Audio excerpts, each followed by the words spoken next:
World cup semifinal Spain versus France. আজকে I think world কাপের সবচাইতে ইম্পর্ট্যান্ট ম্যাচ হতে যাচ্ছে অ্যান্ড এটা সবচাইতে ইন্টেন্স একটা ম্যাচ হবে, কারণ আমরা সকলে যখন ওয়ার্ল্ড কাপের কন্টেন্ডার লিস্ট বানাইতাম সবচাইতে উপরে আসছে স্পেন অ্যান্ড ফ্রান্স।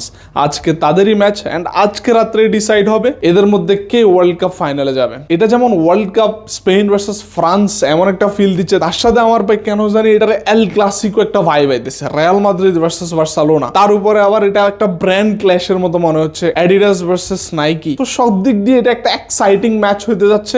স্পেনের দিকে তাকানে, স্পেনে অলমোস্ট 7-8টা প্লেয়ার বার্সেলোনা থেকে এন্ড তাদের স্পন্সর হচ্ছে অ্যাডিডাস, এন্ড অন্যদিকে France sponsored by Nike and Real Madrid, Mbappe, সব মিলিয়ে এটার একটা অন্যরকম ভাইব দিচ্ছে আমাদেরকে। যদি আমরা ন্যাশনাল টিমের ইকুয়েশন মিলে লাইক ফ্রান্স ভার্সেস স্পেন, তাহলে সেখানে স্পেন আগাই থাকবো, কারণ ফ্রান্স স্পেনের বিপক্ষে মনে হয় 2টা না 3টা ম্যাচ জিতছে। সো অন্যদিকে যদি আমরা ওয়ার্ল্ড কাপের এই পারফরমেন্স বা ওয়ার্ল্ড কাপের খেলার যে কন্ডিশন আমরা দেখতেছি ফ্রান্সের, তাহলে সেখানে অফকোর্স ফ্রান্স আগাই থাকবে। ফ্রান্সের প্লেয়াররা যেভাবে পারফর্ম করতেছে ইটস আউট ক্লাস, অ্যান্ড এটা হয়তো বা out of context, but world cup যখন থেকে শুরু হইতেছিল তখন সবাই বলতেছিল যে রিয়াল মাদ্রিদের কোনো প্লেয়ার স্পেনে খেলে না, স্পেন রিয়াল মাদ্রিদের কোনো প্লেয়ারকে তাদের ন্যাশনাল টিমে ডাকে নাই ওয়ার্ল্ড কাপের জন্য। And then Papa Perez as always the legend, সে কুকুরেয়ারকে অলরেডি সাইন করে ফেলছে ওয়ার্ল্ড কাপের প্রথম ম্যাচ শুরু হওয়ার আগেই। তারপরেও আমরা যখন পারফরমেন্স বিচার করি, স্পেনের মতো একটা দলে রিয়াল মাদ্রিদের কোনো প্লেয়ার নাই। এরপরেও আপনি যখন ম্যাচ সামারি দেখবেন, এরপর আপনি যখন প্লেয়ারদের স্টেট দেখবেন, তাহলে সেখানে সবার উপরে রিয়াল মাদ্রিদের স্থান। মানে রিয়াল মাদ্রিদের প্লেয়াররা সর্বোচ্চ গোল স্কোর করছে এই ওয়ার্ল্ড কাপ। এর মধ্যে তো সবচেয়ে বেশি স্কোর করছে এমবাপ্পে,